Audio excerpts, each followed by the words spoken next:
So far, so good. We now know that there's a Wonder Woman game in production. Now, for how long it's been in production, we don't necessarily know. But the Game Awards just a few hours ago, or let me say a day ago, has revealed that this game is being worked on by Monolith Studios. Monolith Studios is a studio that works under Warner Brothers in terms of publishing, and they've done some really good work in the past.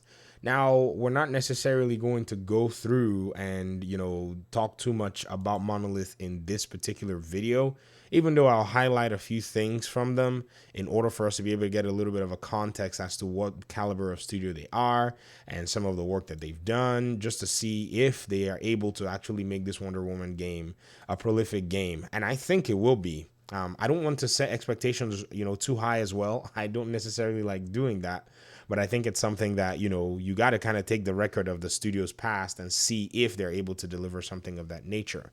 Now, the Wonder Woman that we've seen in the video games, for those of you who've been following the DC games or playing them, and I know if you're not playing the fighting games, it's kind of challenging for you to be into the Injustice games. You could also maybe be into the Justice League comics, Justice League animated series, or even the Justice League literature in order for you to be able to see that Wonder Woman. And there are different depictions of her in the way that they've done it. But in the video gaming world, we've seen more of Wonder Woman in the Injustice games. And to be very honest, that depiction of Wonder Woman is kind of cast in the shadows, hidden in the background in terms of all of the cast of the characters that you see that are constantly, walking through the story. That's the beauty and sometimes the curse of Injustice is Batman usually will lead things and, the rest of the characters will kind of just, follow. So it's usually kind of a Batman theme in a sense, and then everybody else kind of comes into play. But the writers usually do a good job of depicting all the other characters as well, such as Green Arrow in some cases, such as, Green Lantern in some cases, and even the Flash and then Aquaman. But I think NRS did their best. They did a good job in depicting Injustice 1 and Injustice 2. And these games did serve their purpose in basically telling the story that NRS wanted to kind of follow through with. And that's a story where Superman becomes evil in an alternate universe. And to be honest, that alternate universe storyline thing sometimes can be uninteresting. But the way Injustice 1 tells the story is quite decent. Injustice 2, on the other hand, I don't know. I'm still iffy about that story, as well. The way that they kind of like, went with some sort of a continuation of some kind or whatever it is, just to put Superman in that negative light. I'm not necessarily a big fan of whoever thought we're going to make Superman evil. I really want to meet that person and sit down and have a cup of coffee with them and talk some sense into them for taking basically one of Earth's strongest superheroes and giving him a dark and evil side because of circumstances, tragic circumstances that have been, that he has faced. And not just circumstances that he faced when he was young, but circumstances that he faced as an adult. Whereas his counterpart, or one of the other strongest superheroes on Earth, which is Batman, faced even worse, circumstances as a kid. So that's something of comparison. But let's basically stick with Diana right now. Let's just see what is going on in terms of her own premise and her own story. So what I really see from this particular Wonder Woman game that Monolith Studios is working on is that Diana is more than likely going to be doing her, thing in Themyscira. So I think they already took her to a whole different level. If you go back and watch that trailer, it was one of the things that I did yesterday. I just actually sat there and just listened to this 40-second trailer over and over and over again. And one of the really cool things that you'll see is that her mom is actually addressing her in this particular trailer. So I think something that the movies, the Justice League movies and the Wonder Woman movies have emphasized is that a really core part of Diana's upbringing and Wonder Woman's formation is her time in Themyscira when she was a young warrior. We got to see that in both movies. Judge the movies however you want. I think the first movie is actually the better of both of them. I think the second movie is also decent as well. But, Zack Snyder, his depiction of her in the Justice League is kind of one of the better ones as well, too, in a sense. But, her mother is addressing her, and her mother is basically kind of inviting her to come to Themyscira and basically, take hold of things that have probably gone wrong. So in order for us to be able to glean what in the world is going on, we got to get into that Wonder Woman literature for us to be able to kind of depict and see what in the world is going on, and kind of glean where Monolith would more than likely be taking their own, plot lines and their own storylines from, in order for us to be able to get a sense as to exactly what it is that we might be seeing in terms of narrative for this game.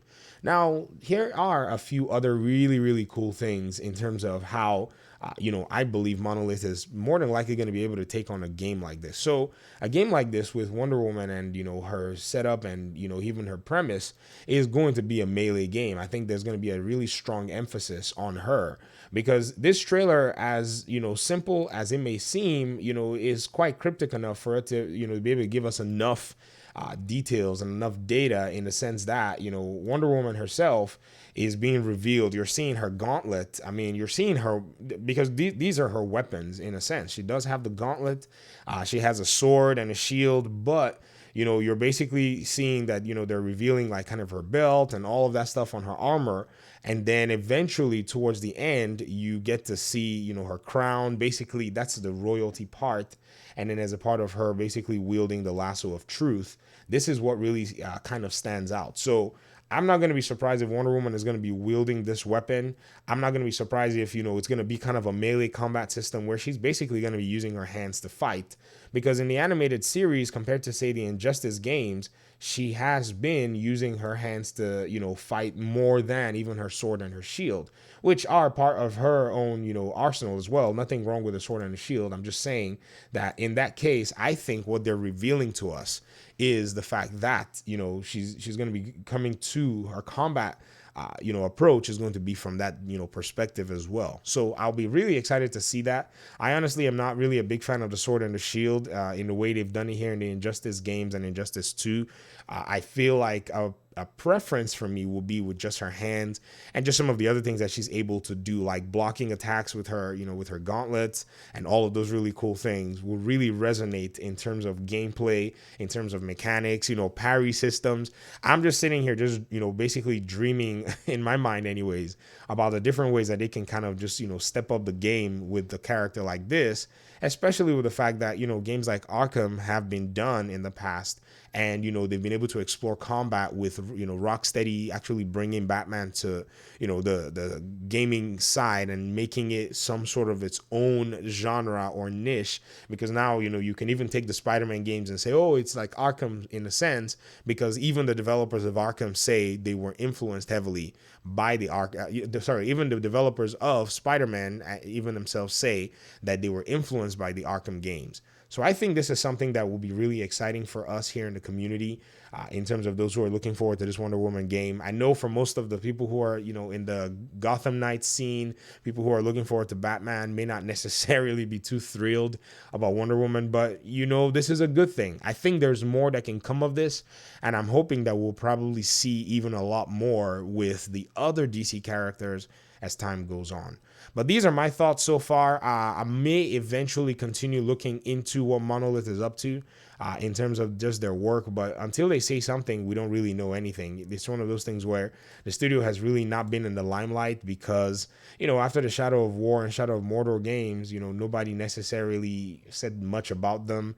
I think it's just one of those games that are really niche games. That's what they're really good at making. And this is fine for me. Wonder Woman seems to be some sort of a niche superhero character for most DC fans and most comic fans. So, hey, I'm all about that in a sense because I believe that gives a unique perspective. That gives the opportunity for them to tell the story and depict the game as they want without doing it in the shadow of anyone, if you get what I mean.